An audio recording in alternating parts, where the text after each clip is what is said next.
must have been one of the kindest men I've ever met. He was very quick-witted. He was just a fun person to be around. Alan started his career as a junior high social studies teacher. And then we realized that if we were to have a family, it would take both of us working all the time as teachers. And Alan took the civil service exam and did extremely well. And we ended up in Montgomery, Alabama at Maxwell Air Force Base. I was a minister of music in the Methodist Church system. And I met a young lady named Linda Streepy and her husband, Alan. Alan was a state employee and Linda was a school teacher, and she also was a fantastic keyboard artist. After I began my insurance business, we became very involved in doing long-term care insurance for educators. And one of our clients was the Autauga County Board of Education, where Linda and Alan were both employed. Richard and his associates went into our schools and presented the program, and as a result of that, we had about 134 people to sign up that first year. The policy that Alan and Linda bought was one that paid what was then the current cost of long-term care in Alabama. It didn't have any waiting periods, so it was first-day coverage.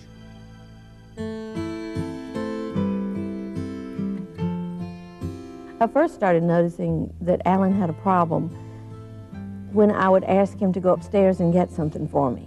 And he would get to the top of the stairs and he'd say, "What was it you wanted?" Well, at first, you know, I thought this was just a husband thing about selective memory, and I accused him of it. And finally, one day he said, "No, Linda," he said, "I really can't remember." He must have been about 54 years old, and he was just too young to forget something 2 minutes later. Within a very short period of time, Alan developed what the doctors referred to initially as galloping Alzheimer's. He would become aggressive or angry. He was frustrated. He knew something wasn't right, but he didn't know exactly what it was. It was very frustrating. There were weeks of anger, and I would deal with that. The deterioration was such that in May of one school year, he was teaching school, and in September of that same year, he had to have a full-time caregiver in his home, and he was placed in a nursing home. And after a fairly brief period of time, some few months, 6 or 7, he passed away.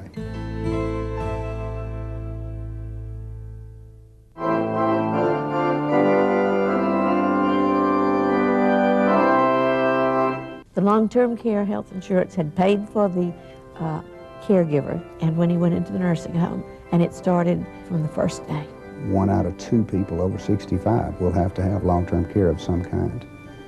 It's now 1 out of 4 under age 65 will have some type of long-term care.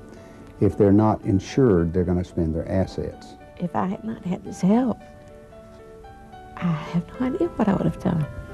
From the start, the financial part was taken care of. We could just focus on the emotional part. We're able to enjoy our lives now. Mama doesn't have to work.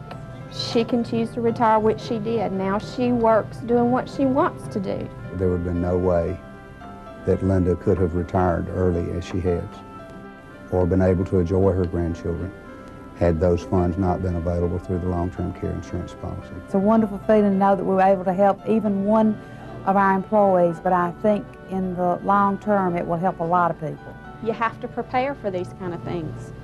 You know, you can save your money for a rainy day or whatever, but if you don't put some aside now, it's not going to be there when you need it, and to me this is like money in the bank.